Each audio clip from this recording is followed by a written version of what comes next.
أعوذ بالله من الشيطان الرجيم. بسم الله الرحمن الرحيم.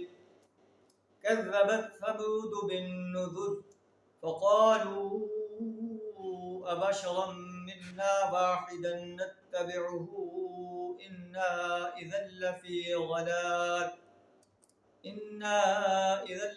ضلال وسعر. ألقي الذكر عليه من بيننا بل هو كذاب أشر.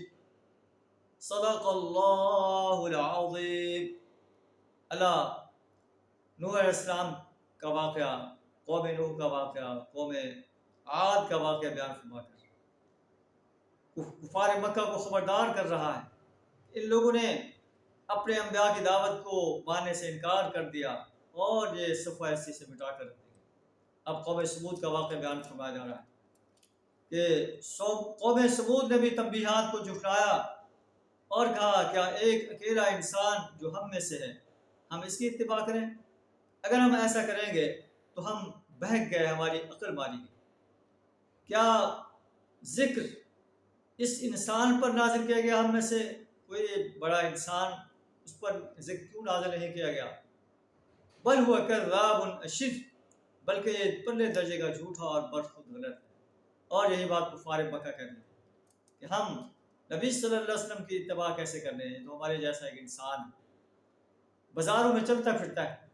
اگر اللہ کو قرآن کوئی رسول بنانا ہوتا، اللہ نے کوئی قرآن نازل کرنا ہوتا تو کسی بڑے رئیس پر نازل کرتا. تو اللہ فرماتا ہے کہ یہی باتیں پہلے لوگ بھی کہتے رہے ہیں اور قریش مکہ بھی کہہ رہے ہیں.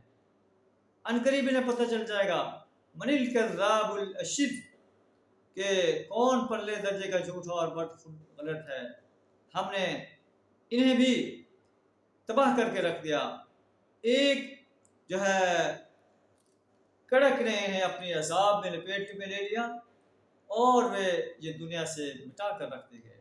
کیف کان عذابی ونذر، کیسا تھا ہمارا عذاب، کیسی تھی ہماری تنبیہات. وَلَقَدْ يَسَّرْنَا الْقُرْآنَ لِلذِّكْرِ، ہم نے اس قرآن کو نصیحت کے لیے آسان ذریعہ بنا دیا ہے. فَهَلْ مِن مُدَّكِرٍ، ہے کوئی نصیحت حاصل کرنے والا؟ اللہ سے دعا کریں ہمیں ان تنبیہات سے سبق حاصل کرنے کی توفیق عطا فرمائے اور قرآن جو کتاب انقلاب ہے، ہدایت کا سرچشمہ ہے، اس سے نصیحت حاصل کرنے کی توفیق عطا فرمائے. وآخر دعوانا الحمد للہ رب العالمین.